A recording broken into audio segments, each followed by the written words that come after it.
tetap semangat. Gimana ada yang masuk hari ini? Masuk semua Ibu. Alhamdulillah. Hari ini kita mau belajar apa? Seperti yang sudah ada di depan papan tulis. Sekarang Indonesia kaya raya, Bu. Indonesia kaya raya. Kenapa ya Indonesia itu kaya raya? Kenapa kita harus mengetahui sumber-sumber daya alam yang ada di Indonesia? Hari ini kita akan belajar mengenai Indonesia kaya raya. Nanti kalian akan bisa mengidentifikasi contoh-contoh sumber daya di lingkungan. Lalu kalian bisa nanti mengelompokkan. Ini nanti kita main kelompok-kelompokan. Mengelompokkan sumber daya yang ada di Indonesia. Nah, nanti kalian bisa menjelaskan juga manfaat dari sumber daya alam tersebut. Sekarang sebelumnya Ibu mau menjelaskan terlebih dahulu Indonesia kaya raya ini. Indonesia akan kaya terhadap sumber daya alam. Nanti kalian bisa menyimak videonya. Kalian simak videonya, nanti Ibu jelaskan, oke? Iya, Bu. Simak ya.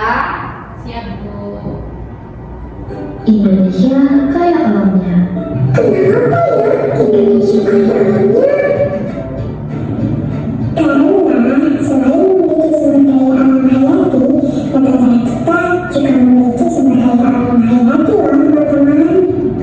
Sumber daya alam merupakan segala sesuatu yang dihasilkan oleh alam dan dapat dimanfaatkan oleh manusia untuk memenuhi kebutuhannya. Pada dasarnya asalnya, sumber daya alam ini terbagi menjadi dua loh. Nah, seperti yang sudah ditampilkan bahwasannya Indonesia ini memiliki sumber daya alam.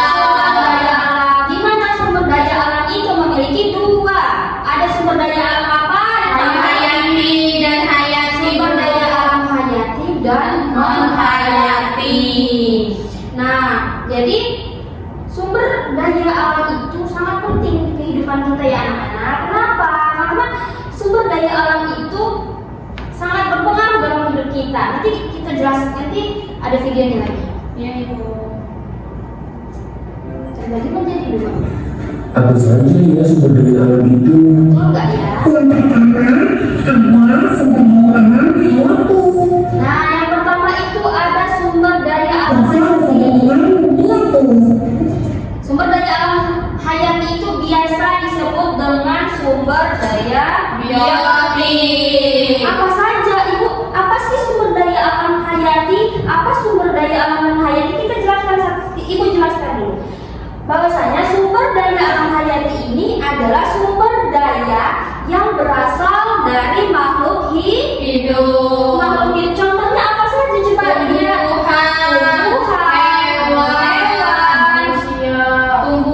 Tumbuhan, hewan, manusia.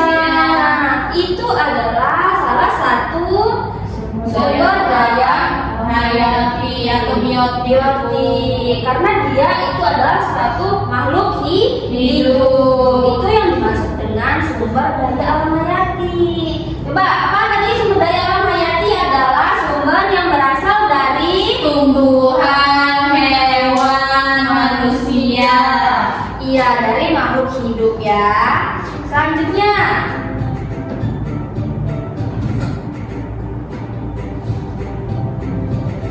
Lalu selanjutnya ada sumber daya alam non hayati. Biasa disebut dengan abiotis.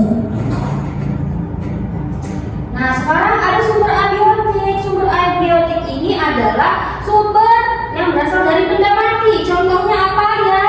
Ada tanah, ada udara, ada Cahaya, itu air, cahaya ya buat suhu, tambang, minyak bumi, gas itu adalah sumber daya alam non hayati karena dia adalah sumber daya yang mati. Atau kalau sumber daya alam hayati tadi itu adalah sumber makhluk hidup, sumber yang berasal dari makhluk hidup. Nah, itu anak-anak. Jadi harus tahu ya perbedaannya antara non hayati dan hayati.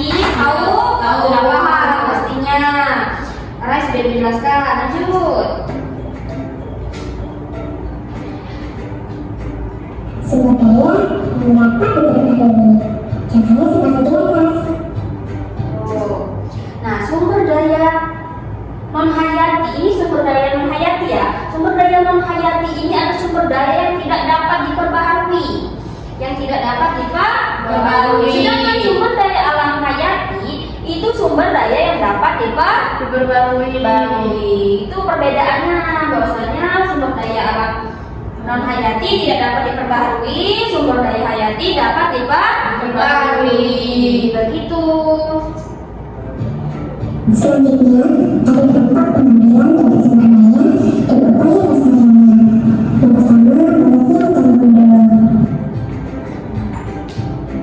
Nah, kamu tahu tidak akibat dari penggundulan hutan? Apa saja memang akibat dari penggundulan hutan? Nah, pertama, hutan gundul menyebabkan air hujan mengalir di banyak tempat karena tidak terserap oleh akar tumbuhan. Nah, yang kedua, tanah longsor. Karena air tidak terserap oleh akar pohon, tanah yang terkena hujan itu akan terus menerus bisa rusak sehingga menimbulkan tanah longsor. Lalu, ada apa lagi? Nah, selanjutnya ada kekeringan. Tanpa pohon, air dari tanah akan menjadi sedikit, sehingga akan menyebabkan munculnya kekeringan di musim kemarau dan tanah longsor. Nah, anak-anak, jadi dampak yang terjadi ketika sumber daya kita itu tidak dilestarikan itu pasti yang pertama itu banyaknya hutan Gundul. Kalau banyaknya hutan gundul nanti akan terjadi apa? Longsor dan lain sebagainya. Itu seperti betul, itu banyak karena banyak tanah-tanah itu gundul sehingga banjir, tanah longsor itu menyerang daerah Sumatera kemarin. Contohnya seperti Aceh, kalian lihat sendiri kan? Iya, Bu Masih. Itu. Nah, apa sih kira-kira solusi yang diberitahu oleh ini si jagoan ilmu ini? Pasti nanti dia bicara nih sama temennya. Kira-kira apa ya solusi supaya tanah tidak gundul? Lihat apa solusinya? Dan menegakkan hukum secara tegas. Nah, katanya itu dengan cara reboisasi. Apa itu reboisasi? Penanaman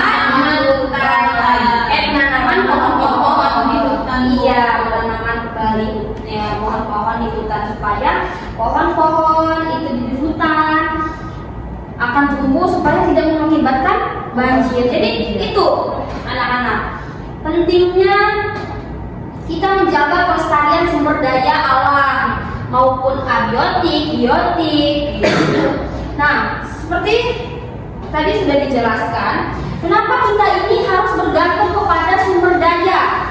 Seperti tadi yang pertama sumber daya hayati. Sumber daya hayati itu adalah biotik. Sumber daya hayati itu biotik. Itu adalah Yang sumber bisa daya diperbarui. Iya, itu makhluk hidup ya. Kita harus lestarikan. Kenapa penting sumber daya hayati? Karena kita membutuhkan apa? Kita membutuhkan tumbuhan kan? Iya. Kita Oksigen, Bu. Butuh oksigen. Nih, kita membutuhkan sumber daya hayati tadi untuk apa? Yang pertama hewan. Hewan itu untuk makan, kita bisa makan. Itu karena ada hewan ayam. Itu adalah salah satu sumber makanan kita tuh. Iya, sumber makanan dari manusia. Kita butuh manusia juga. Untuk apa manusia? Ya untuk bersosialisasi. Kalau kita hidup sendiri, apakah kalian bisa hidup sendiri? Tidak, Bu. Tidak. Jadi itu saling keterkaitan antara biotik dan abiotik. Abiotik tadi contohnya air. Air untuk apa? Untuk minum, Bu. Untuk minum, untuk mandi, apa lagi? Untuk masak, Bu. Iya, itu. Kalau kita nggak ada air, bayangin kalian nggak bisa mandi, kalian nggak bisa minum. Nggak bisa masak. Iya, nggak bisa masak. Jadi kita harus melestarikan, menjaga sesuatu yang itu tadi. itu sumber daya alam hayati, non hayati, karena mereka itu saling keterkaitan. Oke, sekarang kita kasih contoh. Kira-kira jamur itu apa? Tumbuhan itu sumber daya apa? Hayati. Biotik. Betul sekali. Biotik hayati, Bu. Iya, betul sekali. Itu salah satu tumbuhan, pohon itu sumber daya biotik. Seperti yang dikatakan oleh si jagoan ungu ini, kata jagoan ungu, kalau kita nggak menjaga, kalau kita tidak menjaga hutan-hutan, pohon-pohon digundulin, yaitu kita akan merusak apa? Merusak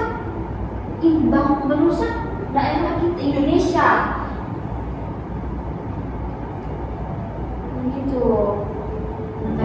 Oh, jadi seperti itu ya.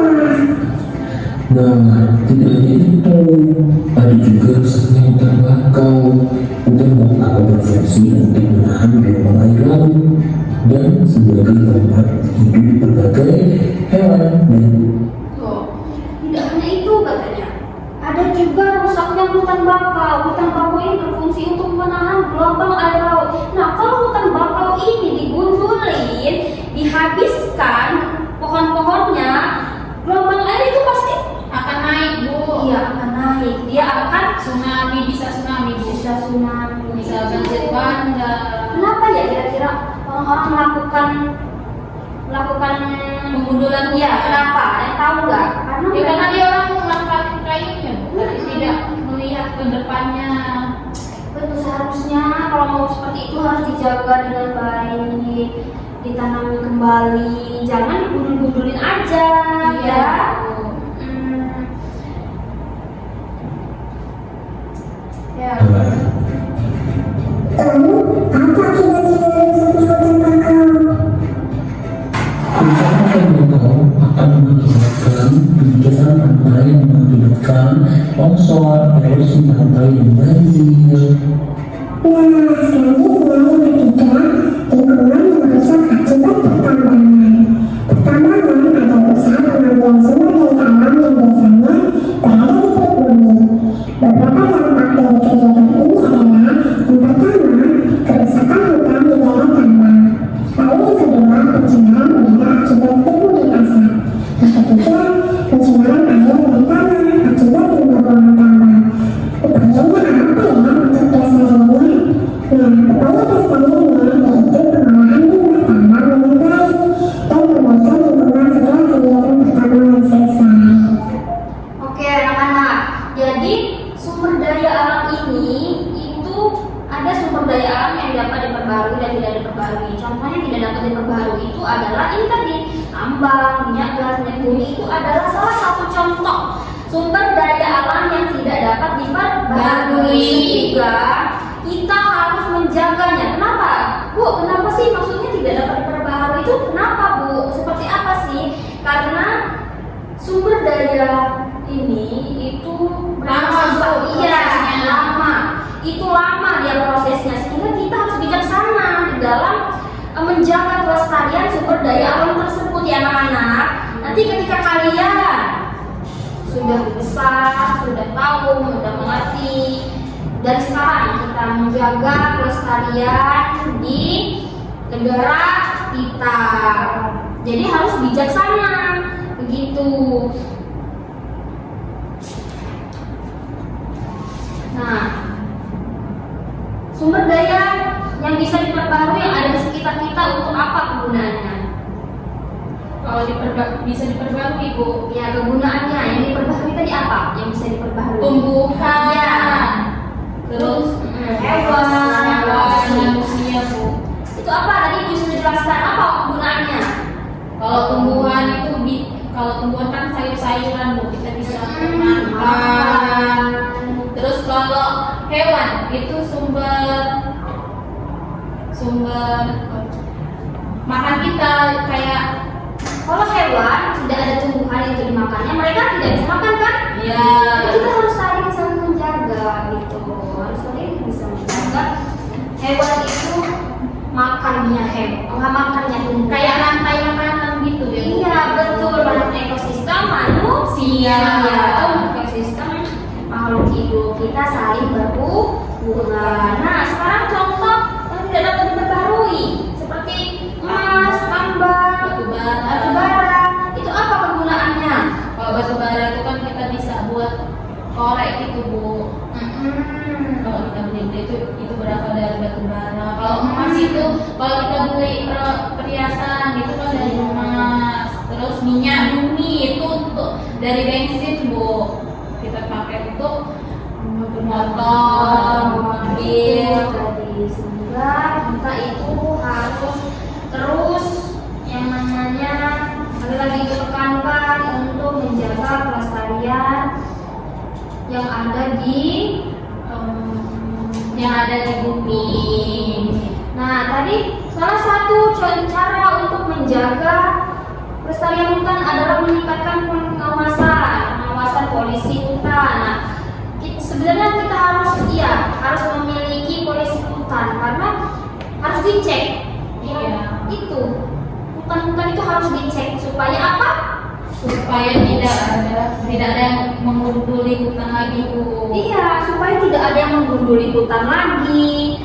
Supaya kalau misalnya ketahuan ada yang hutan yang gundul, itu bisa ditanam kembali supaya kelestarian yang ada di Indonesia ini di bumi ini terjaga gitu. Seperti kemarin di daerah Sumatera. Nah, di daerah Sumatera itu ya anak-anak, rumah-rumah hancur, rumah-rumah hancur, ya itu akibat apa? Terjamnya gelombang air tadi. Bu, Sedih kan kalian lihatnya? Bagaimana kalau itu terjadi di kita? Nah, semoga kita tidak dijauhi dari bencana-bencana seperti itu. Oke, ini pun selesai ya video kita tadi. Nah, sekarang kamu tahu nggak sih barang kamu itu juga dapat dimanfaatkan loh. Oh iya, apa saja itu?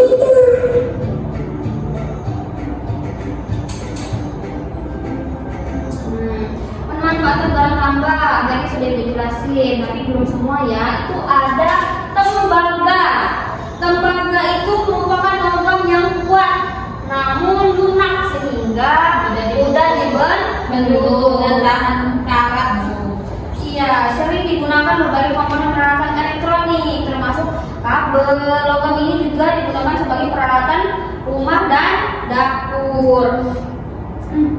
Di sini juga ada nih kira-kira apa ya sesuatu yang digunakan oleh tembaga ini? Ya kata ibu kabel itu. Nah, betul, iya kabel.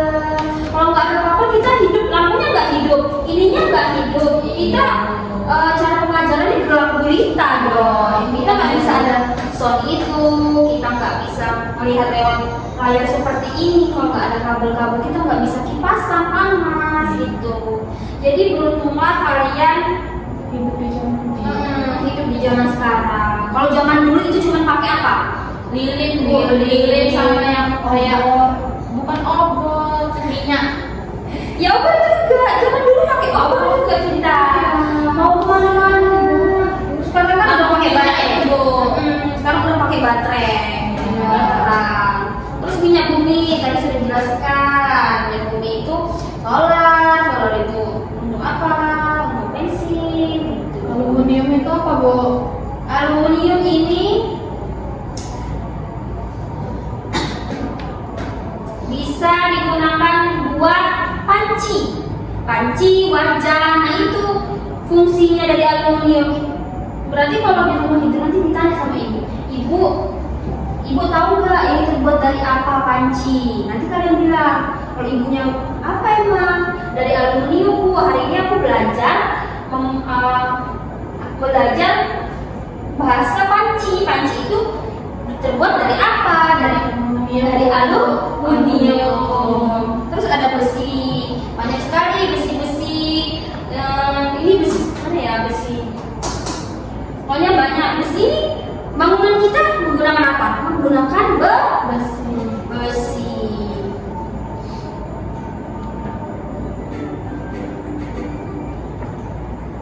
Ya, jadi diingat anak-anak, ingat nggak tadi ada sumber daya alam apa? Hayati dan non hayati. Ya, jadi bumi kita ini memiliki sumber daya yang sangat kaya akan alam dari hayati. Jadi kita harus menjaga kelestarian dari bahan-bahan yang sudah Ibu jelaskan tadi. Kita membuat kelompok ya. Iya. Silakan buat 2 kelompok. Silakan buat kelompok dan diskusikan manfaat dan cara menjaga sumber daya alam hayati.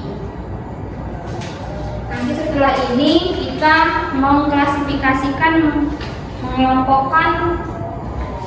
Kalau kalian sudah paham tadi itu jelaskan sumber daya alam hayati, non hayati. Nanti kita kelompokkan berdasarkan ini. Ibu sudah ada media yang akan Ibu melihatkan. Silakan ya, kerjakan dulu ayo.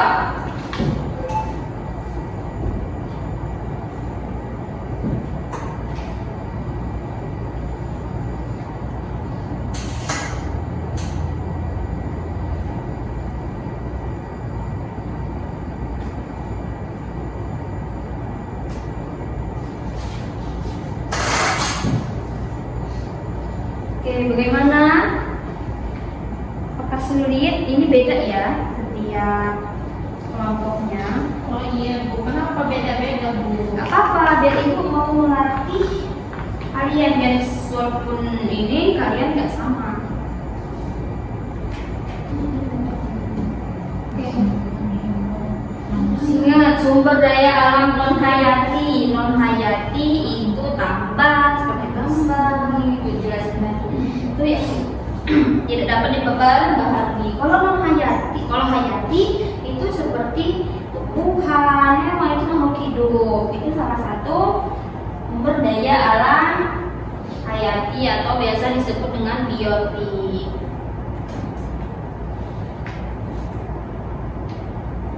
Rumput itu apa? Sumber daya apa?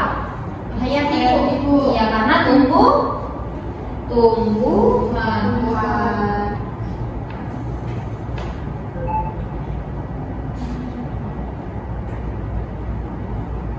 Bakteri itu sumber apa?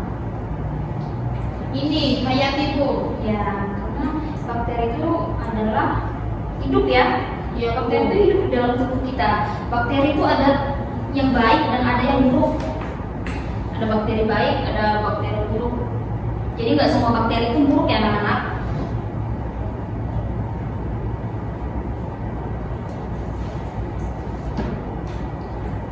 Sudah? Belum Bu.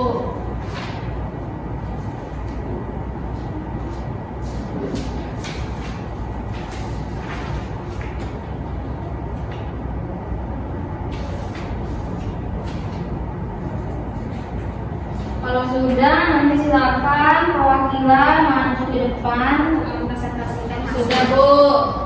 Oke.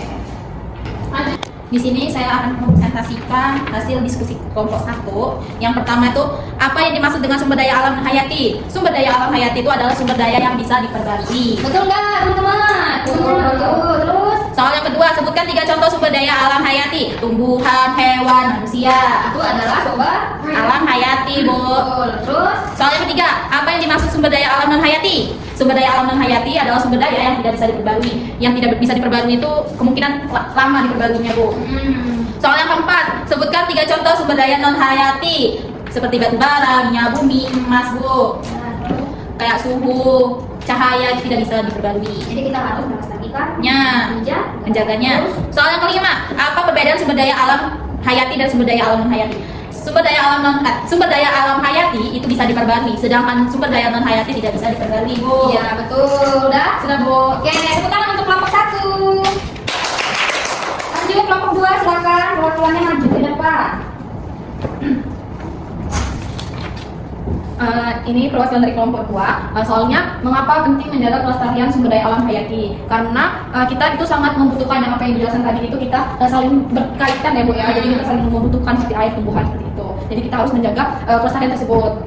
Lalu soal yang kedua, sebutkan 3 sumber daya alam non hayati. Itu ada tambang, minyak bumi, lalu ada besi ya Bu ya. Lalu yang ketiga itu ada apa fungsi sumber daya alam matahari bagi makhluk hidup. Itu bisa sebagai makhluk hidup itu bisa memberikan pencahayaan ya Bu ya. Jadi kalau siang-siang bisa memberi cahaya gitu. Jadi kalau misalnya seharian kita gelap nggak ada matahari itu ini ya Bu ya, nggak bisa melihat ya Bu ya kita. Iya, kita nggak bisa jemur baju. Iya, mungkin sekali kalau buminya gelap Bu, nggak ada cahaya. Buminya gelap Bu, dan itu tidak terjadi ya Bu ya. Dan Ya kalau terjadi juga itu kiamat. iya betul. Oke, lagi. Lab selanjutnya itu mengapa penting menjaga kelestarian sumber daya alam non hayati. Jadi kalau misalnya ini tidak terjaga tadi yang kata Ibu, ini tidak bisa disumberdayakan dilestarikan lagi ya Bu ya. Jadi punah nanti kalau misalnya tidak dijaga. Sedangkan ini SDM-nya sangat terbatas kan Bu. Lalu yang terakhir, jelaskan bagaimana manusia bisa memanfaatkan sumber daya alam non hayati secara bijak. Jadi salah satunya tadi yang kata Ibu aluminium ya Bu ya. Itu dilestarikannya dimanfaatkannya sebagai manusia itu dijadikan panci untuk memasak ibu di rumah ya Bu. Nah itu saja Bu yang bisa dijelaskan. Terima kasih kelompok 2. Silakan tepuk tangan dong untuk kelompok 2. Sudah pintar sekali hari ini ya. Sudah Kelompok 1 gimana Bu? Pinter nggak Bu? pintar semua anak-anak Ibu, sudah bisa menjelaskan sumber daya alam hayati, sudah bisa menjelaskan sumber non hayati. Itu sudah sangat luar biasa. Kalian hebat. Tepuk tangan sekali lagi. Ya, jadi materi kita hari ini itu adalah mempelajari sumber daya alam yang ada di Indonesia, karena sumber daya alam yang ada di Indonesia itu kaya kan, alam Indonesia kaya raya, seperti subtema kita pada hari ini. Nah, sekarang seperti yang Ibu sudah katakan tadi, kita mau main ini biar supaya kalian tidak supaya kalian tidak apa sih Bu? ini mengklasifikasikan. Sudah kalian mengklasifikasikan, silakan ditulis di sini. Nih. Boleh dirobek. Kenapa Bu dirobek Bu? Ya, silakan dirobek. Silakan klasifikasikan. Ini nanti Ibu tanya. Coba kelompok 2. Silakan maju kelompok 2. Bawa ya kertasnya. Ya, Bu. Tepuk tangan dulu dong. Yeay. Kita bersenang-senang hari ini. Harus joyful. Di planning-nya kita harus dapat hari ini. Oke, untuk kelompok 2. Klasifikasikan benda-benda di bawah ini. Berdasarkan kelompoknya, Ibu mau nanti ditulis ya. Sinar matahari ini ada. Mau saya tulis? Langsung aku tulis jawabannya aja. Ya, abiotik atau biotik atau menghayati atau hayati. Iya Bu. Sinar matahari adalah sumber daya apa? Silakan. Bu. Manusia sumber daya apa? Sudah Bu. Tanah sumber daya apa? Bakteri. Udah, oke gimana? Sudah? Sudah, Oke Bu. cukup. Sekarang kelompok dulu nanti ya, simpen dulu. Aku. Nanti jangan duduk dulu. Nanti dijelasin lagi. Bu. Ayo cepet ya, 1. Udah kan udah apa tadi? Iya, iya. Apa? Kayak seperti yang tadi Ya, guys, sekarang tadi aku bagian apa? Batu sumber daya apa? Ya. Angin sumber daya apa? Ya. Air sumber daya apa? Ya. Jadi 3. Satu lagi ya. Ulat sumber daya apa? Dah? Nah Bu. Sudah. Oke, kita tepuk tangan dulu. Sekarang benar tuh. Enggak. Sekarang Ibu tanya dia, nanti dipukul. Sekarang dari kelompok 1. Tadi Ibu sinar matahari itu apa? Sumber kelompok 1. Kelompok 2 Anggi. Sinar matahari itu bagian dari sumber daya hayati Bu. Benar nggak ya? Sinar matahari sumber daya hayati. Non abiotik Bu. Abiotik Bu. Abiotik. Soalnya sinar matahari kalau di biotik itu tumbuhan, hewan, manusia, dan itu biotik. Oke, nggak apa-apa. Sinar matahari itu tumbuh hidup. Dia tapi masuk di ini abiotik. Iya betul sekali Eka. Nggak apa-apa, asal ada. Betul semua anak-anak itu pinter. Nah, terus tadi apa? Manusia ya? Manusianya apa? Hayati Bu. Abiotik. Bukannya Anggi. Terus apa lagi tadi ya? Bakteri. Bakteri ada di hayati Bu tadi Bu. Ya, hayati adalah makhluk hidup. Terus satu lagi tadi? Tanah apa? Dan hayati Bu. Iya, tanah itu dalam hayati. Oke, selanjutnya sini. Dekat tadi kamera. Tadi yang pertama apa? Batu Bu. Ya, Ibu Bati. Ingatan lagi, ingat nggak? Batu itu abiotik Bu. Ya, betul hayati ya. Abiotik non hayati Bu. Terus? Kalau angin itu abiotik. Iya, terus? Terus kalau air itu abiotik. Kalau ulat itu biotik. Iya, betul. Tepuk tangan. Udah pintar sekarang dulu. Ini dikumpul nggak Bu? Iya, silakan kumpul. Dukun kalian ibu kelompoknya sudah bisa menjelaskan hari ini. Oke anak-anak, itu tadi materi kita hari ini mengenai Indonesia kaya Kaya. apa Indonesia kaya alamnya. Nah, perlu kalian tahu nih, udah dijelasin tadi, kalian harus menjaga kelestarian dari sumber daya alam yang ada di bumi, sehingga kita nanti dapat menggunakannya dengan enak. Kalau kita tidak menjaganya, ya tadi tidak enak. Seperti banjir tadi, seperti kerusakan-kerusakan hutan, itu yang menyebabkan kita nggak enak. Air, contohnya air, kalau kita tidak menjaganya, kita dor-doran menggunakannya, gimana? Habis Bu nanti. Iya, habis. Kita nggak bisa Bisa tahu ya belajar hari ini. Bu. Baik, terima kasih anak-anak atas kasihnya kalian pada pembelajaran hari ini. Ibu ucapkan terima kasih sebanyak-banyaknya. Sekarang nanti Ibu memberikan tugas rumah ya. Ada PR-nya, ada tugas rumahnya itu kalian mengamati sumber daya alam non hayati dan hayati yang ada di sekitar rumah kalian, nanti tulis di buku, oke? Tulis nama itu individu ya, individu. Bukan kelompok. Baik, itu saja anak-anak. Silakan dipimpin doa untuk ketua kelas. Kita pulang, hari ini sudah selesai pembelajarannya. Semua siap, doa mulai. Bismillahirrahmanirrahim. Wal asri innal insana lafi khusri illa ladzina amanu wa amilus solihati wa tawasau bil haqqi wa tawasau bis sabr. Amin. Beri salam. Assalamualaikum warahmatullahi wabarakatuh. Waalaikumsalam.